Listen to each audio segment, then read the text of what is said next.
Welcome back to the Budget Gamer channel, where we bring you critical and in-depth reviews of just about every indie game we can get our hands on, and today we're going to be taking a look at Dungeon Solver for the Nintendo Switch.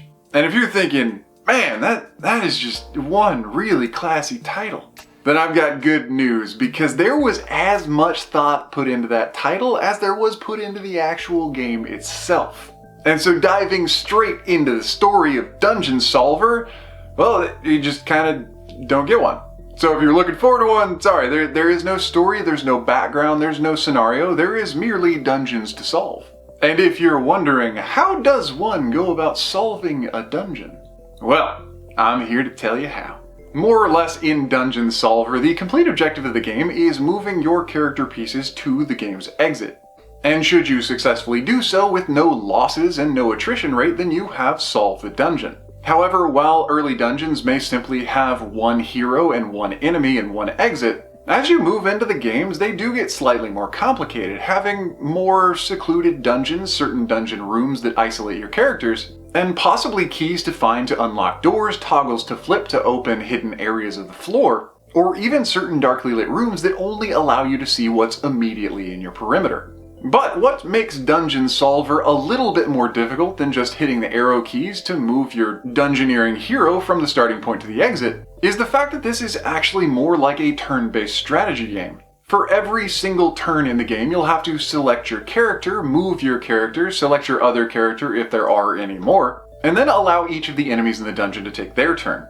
And then again, select your character, move your character, select any other characters, make their movements, and again wait for the enemies to take their subsequent turns. But there is one additional layer of intrigue in Dungeon Solver itself, and that is that each of the hero characters you can use, be it a knight or a wizard or what have you, have their own specific patterns. The knight can pretty much move in one space in any direction, including diagonal, but the wizard can only move in straight lines, and only one space.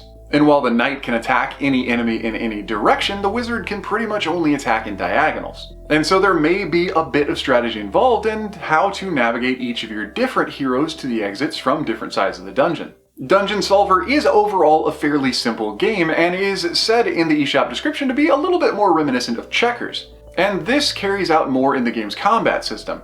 Every player, whether it's the actual game player or the enemy AI, takes one turn at a time, and battles are carried out simply by moving on to the other player's space, or attacking it when you're immediately adjacent. And so should you position yourself directly adjacent to an enemy, their next turn will pretty much finalize the combat and end your dungeoneering for that level. And this does of course start the entire level over, no matter how long it actually took you to get to wherever it was that you met your demise.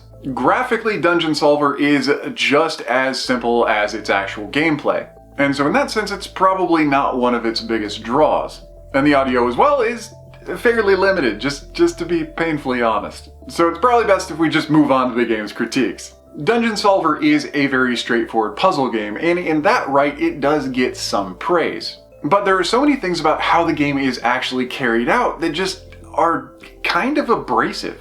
First and foremost being that the turns, depending on how many characters are on screen, draw out way too long. And even when there are no other characters or no other enemies on screen, having to select your player, move your player, reselect your player, move your player one square at a time to make your way across the map, it just causes each of the puzzling situations to draw out way too long.